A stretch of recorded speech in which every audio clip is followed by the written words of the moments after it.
कदम उठाइए, हम सब आपके साथ होंगे। आम भावना उस दिन थी, तब तक हम लोग महागठबंधन के हिस्सा थे, तो इसलिए मेरी पार्टी के अधिकांश लोगों की भावना थी कि जिस रूप में महागठबंधन चल रहा है, इस रूप में अगर हम चलते रह गए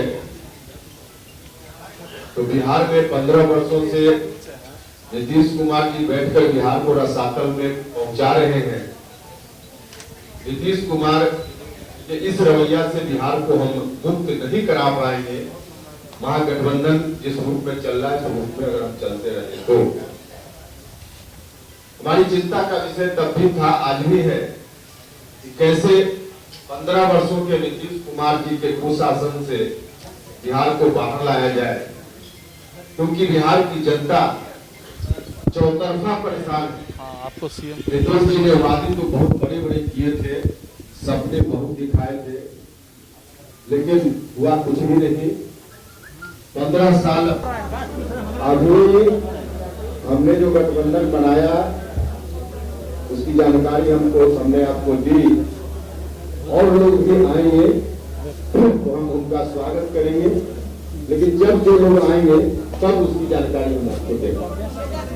हमने कहा कि राष्ट्रीय जनता दल अपना नेतृत्व बदले, क्योंकि कैसे हम बिहार के गरीब लोगों को इस बात का भरोसा दिला पाएंगे कि आपके बच्चों के लिए हम अच्छी शिक्षा की व्यवस्था करेंगे, अगर हमारा मुखिया, हमारा नेतृत्व करता खुद ही मैट्रिक पास न हो।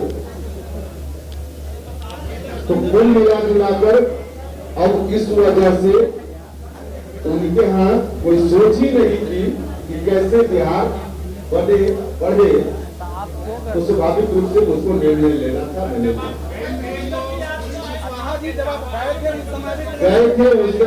गए थे तो प्रधानमंत्री बनने की लड़ाई थी, मुख्यमंत्री बनने की, बिहार का मुखिया बनने की लड़ाई नहीं थी। उस गठबंधन का बड़ा पार्टनर जो कांग्रेस है, उनका बयान आज का नहीं, लगातार मांझी जी चले गए, उनका बयान, भले किसी पार्टी ने अपना नेतृत्व तय कर लिया हो, महागठबंधन ने अब तक फैसला नहीं लिया है। और यह स्थिति थी, और इसलिए मुझको लगता था कि महागठबंधन बैठेगा तो निश्चित रूप से इस बात पर विमर्श होगा, लेकिन अंत में हुआ कि नहीं, इस बात पर कोई विमर्श नहीं होना है, तब मुझको निर्णय लेना। देखिए, हमने अपनी नाव को समंदर में उतार दिया है, अब उस पार हमको जाना है, तो लहरों से डरकर कभी नौका पार नहीं होती, और कोशिश करने वालों की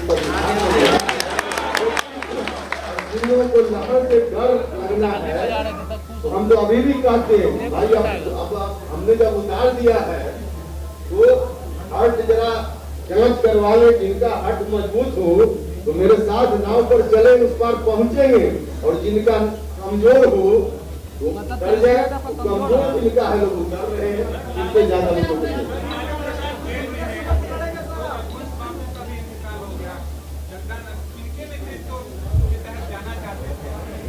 देखिए, मेरा अकेले हम कौन तय करने वाले होते थे, पूरा महागठबंधन बैठता, वहां चर्चा होती ना, हम कैसे किसी का नाम बता देते।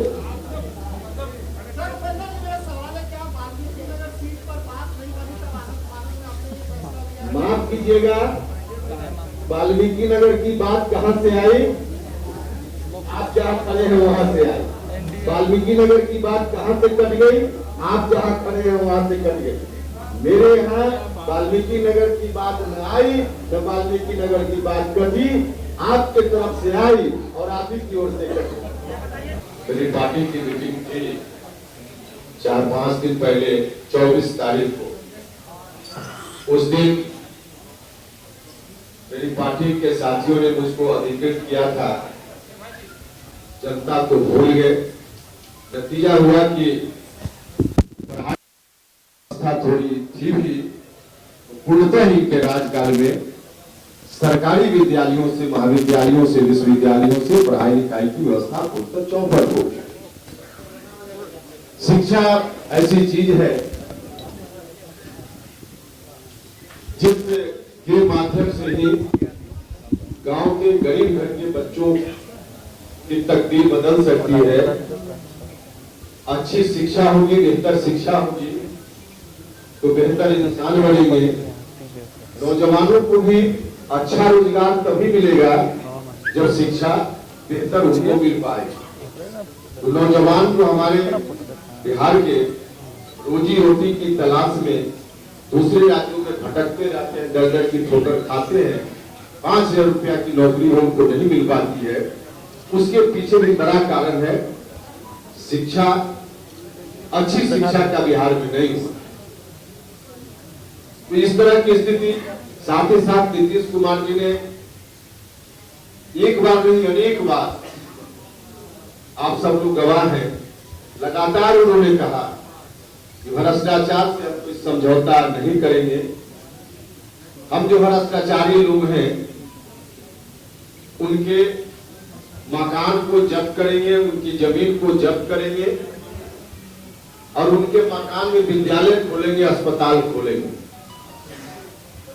नीतीश कुमार जी से मैं पूछना चाहता हूं, कितने सरकारी विद्यालयों में आपने सरकारी विद्यालय खोले आपने ऐसे भ्रष्टाचारियों के मकान को जब्त करके? नारा जरूर इन्होंने दिया, लेकिन पुरानी सरकार की राह पर नीतीश कुमार भी चल पड़े। पुरानी सरकार में बैठे हुए लोग दोनों हाथ से खजाना तो उठते थे, पहले वाले 15 साल वाले। नीतीश कुमार जी ने तरीका थोड़ा बदल दिया, माध्यम बीच में अधिकारियों को, दूसरे लोगों को माध्यम के रूप में इस्तेमाल किया, लेकिन लूट इनके राज्य में भी उससे भी ज्यादा और बढ़े।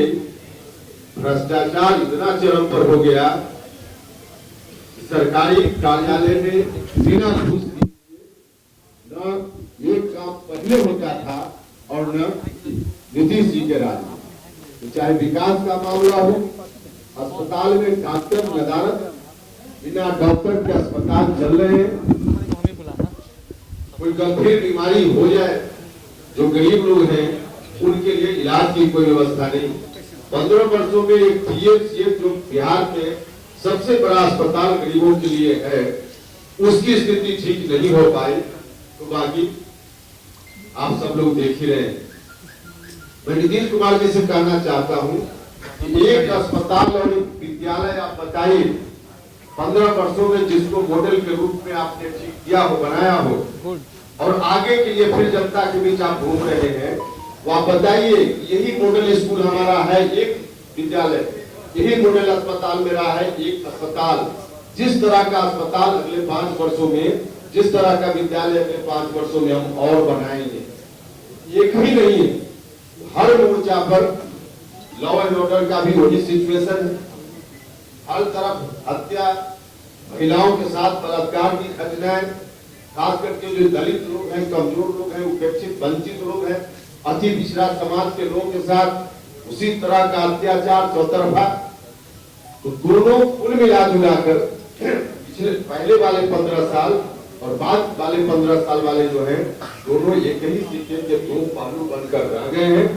बिहार की जनता, हमने कहा कि हम नीतीश कुमार जी से बिहार को मुक्त कराना चाहते हैं और इसके लिए हमने कोशिश की महागठबंधन में कि महागठबंधन रास्ता बदले, नेतृत्व बदले, तब हम उस पर विचार कर सकते हैं। क्योंकि वर्तमान नेतृत्व के रहते हुए हम जब शिक्षा की बात करते हैं, आज जो शिक्षा की स्थिति है, आज युवा पीढ़ी के लोग देख रहे हैं। 15 साल पहले बहुत सारे लोग बच्चे होंगे नहीं देख रहे होंगे, लेकिन उसका सीधा क्या कुछ उस समय शिक्षा की व्यवस्था थी, प्रोडक्ट सामने है। बिहार का मुख्यमंत्री अपने दोनों बेटों को मैट्रिक भी पास नहीं करा पाए, यही शिक्षा की व्यवस्था उस वक्त थी।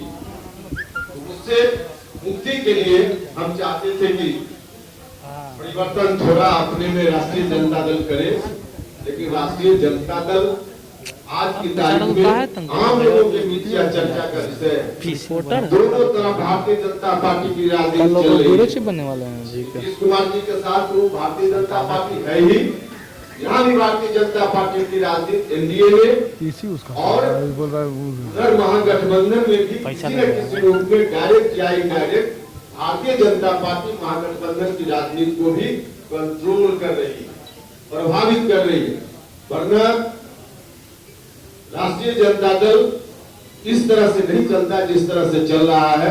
आम लोगों में चर्चा है भारतीय जनता पार्टी और राष्ट्रीय जनता दल के नेतृत्व के बीच कुछ न कुछ है मामला, जिसके चलते राष्ट्रीय जनता दल इस रूप में तमाम जो उनके साथ सहयोगी लोग थे, जितन राम मांझी जी के साथ बाकी और जनता के साथ इनका यही रवैया चल रहा है। आज की तारीख में जरूरत इस बात की है कि दोनों गठबंधन से अलग बिहार की जनता आज नया विकल्प चाहती है, नया विकल्प चाहती है, नीतीश जी से मुक्ति चाहती है, लेकिन राष्ट्रीय जनता दल के नेतृत्व के साथ या पिछला जो 15 साल था वहाँ जनता फिर से वापस नहीं होना चाहती। और यही कारण कि नीतीश जी ने जब कुछ नहीं किया तो आज अपनी उपलब्धि की चर्चा जनता के बीच करने नहीं जा रहे। 15 साल क्या था इसको सामने लाकर फिर से गद्दी पर आना चाहते। देखिए नीतीश कुमार जी तो उस तरह का बर्ताव कर रहे हैं जैसे 30 नंबर लाकर कोई विद्यार्थी पास करता है, पास मार्क्स 30 है, 33 होता नहीं, किसी फेल विद्यार्थी को 15 नंबर आया हो और नीतीश कुमार जी उससे कंपेरिजन करके कहते हैं कि हमको 17 नंबर आया। फेल विद्यार्थी से नीतीश कुमार जी कंपटीशन कर रहे हैं, उनको 15 नंबर था तो आपको 17 नंबर, 30 नंबर आपने नहीं हासिल किया। वह यही स्थिति है, इसलिए जनता चाहती है, आम लोगों में इस बात को लेकर बड़ी बेचैनी की स्थिति है। या फिर क्या करें, मुक्ति चाहिए, लेकिन मुक्ति चाहिए पुराना 15 साल की ओर नहीं लौटना है, यह जनता चाहती। और इन्हीं बातों को ध्यान में रखते हुए हमने महसूस किया एक नया विकल्प, बेहतर विकल्प बिहार की जनता के सामने देना चाहिए। और जो बेहतर विकल्प की हम बात करने के लिए इकट्ठा हुए हैं, इसमें तत्काल बहुजन समाज पार्टी मायावती जी के आशीर्वाद के साथ और मेरे बगल में बैठे हुए जनवादी पार्टी सोशलिस्ट, हम सब लोग आज एक साथ मिलकर गठबंधन बनाने का हमने फैसला किया है और इस हिसाब से हम लोग आगे चलेंगे। बाकी बहुजन समाज पार्टी के नेता और दूसरे नेता बोलेंगे, सिर्फ एक बात मैं कहना चाहता हूँ, अब की बार शिक्षा वाली सरकार, अब की बार शिक्षा वाली सरकार, अगर चाहिए रोजी रोटी और रोजगार तो अब की बार शिक्षा वाली सरकार, इन्हीं नारों के साथ हम चुनाव में जाएंगे। पढ़ाई, दवाई, कमाई, सिंचाई, सुनवाई और कार्रवाई, इन्हीं मुद्दों के आधार पे चुनाव में हम जाएंगे और नया बिहार बेहतर विकल्प के साथ हम बनाना चाहते हैं। 15 साल से भी मुक्ति, 15 साल पुराना से भी मुक्ति, 30 साल में बिहार रसातल में पहुंचा। बिहार के लोगों से आग्रह होगा कि 5 साल दीजिए, हम 30 साल में रसातल में जिन लोगों ने पहुंचाया है, हम उससे अलग बिहार को, अच्छा बिहार, नौजवानों को रोजगार देने वाला बिहार, गरीब बच्चों के लिए अच्छी शिक्षा वाला बिहार बनाने का काम करेंगे। यही अब रामजी गौतम जी आपके सामने अपनी बात रखे। आप लोगों के सामने आज बहुजन समाज पार्टी और राष्ट्रीय लोक समता पार्टी के साथ में अन्य घटक दलों का जो गठबंधन अभी आप लोगों को मालूम हुआ है, ये गठबंधन एक नेचुरल गठबंधन और एक आज तक प्रदेश के अंदर जो भय, गुंडा राज, जंगल राज, भ्रष्टाचार चल रहा है, उसको खत्म करने का प्रयास है। और इस प्रदेश के अंदर उत्तर प्रदेश की भाग, आप मीडिया बंधुओं को सबको पता है, उत्तर प्रदेश के अंदर जब माया बहन जी की सरकार थी खत्म हो गया था। उसी तरह का राज्य कानून के द्वारा कानून का राज स्थापित करने की पहल माननीय बहन जी के निर्देश में बिहार में किया जाएगा और इसके लिए बिहार की जनता को आगे आना बहुत बिहार की जनता को, गरीबों को, दलितों को, पिछड़ों को, आदिवासियों को उनके वोट तो लिए गए लेकिन उनको उनके उत्थान के लिए कोई काम नहीं किया। आपने देखा भी अभी कि कोरोना काल हुआ, कोरोना काल के अंदर लाखों लाख हमारे मजदूर, हमारे गरीब लोग जो दूसरे प्रदेशों में रह करके इस देश के विकास के लिए काम करते हैं और जब कोरोना शुरू हुआ और जो आज लोग सरकारें लंबी लंबी बातें करते हैं कि हम पैकेज देंगे 1,000 करोड़ 2,000 करोड़ का पैकेज देते हैं, ऐसी सरकारों ने बिहार की जनता, बिहार के बच्चों को 2 रोटी का पैकेट भी मुहैया नहीं करा पाई, 2 रोटी का पैकेट मुहैया नहीं करा पाया और रास्ते पे आए तो उन्हें मार खाना पड़ा, लाठियां खानी पड़ी, कहीं ट्रेन नहीं काटा, कहीं बस से राउंड दिया, लेकिन कहीं भी किसी भी सरकार के कान में छू नहीं लगी था। ये वक्त आ गया सर, तुम आप लोगों के कम से कम आपके पास एक नया विकल्प हो रहा जो इस प्रदेश को नई गति देगा और तो जो 50 साल से यहाँ पर भ्रष्टाचार, करप्शन आदि चीजें फैली होती है उसका अंत करेगा और इसका आप एग्जाम्पल भी देख सकते हैं कि उत्तर प्रदेश में जो माननीय मुख्यमंत्री जी तो उनके कार्यकाल के अंदर उत्तर प्रदेश ने विकास किया, स्कूल खोले गए, यूनिवर्सिटी खोली गई, करोड़ों लोगों को वहाँ पे रोजगार दिया गया। उस तरह के सारे विकास हमारा गठबंधन जो है बिहार के अंदर करेगा। साथियों, यही बात बढ़ाएं अपना कदम सक्सेस की ओर शिखर करियर इंस्टीट्यूट के साथ। शिखर करियर इंस्टीट्यूट पूर्वी भारत में एकमात्र कोचिंग संस्थान जो एक्सक्लूसिवली है मेडिकल एंट्रेंस एग्जाम के लिए।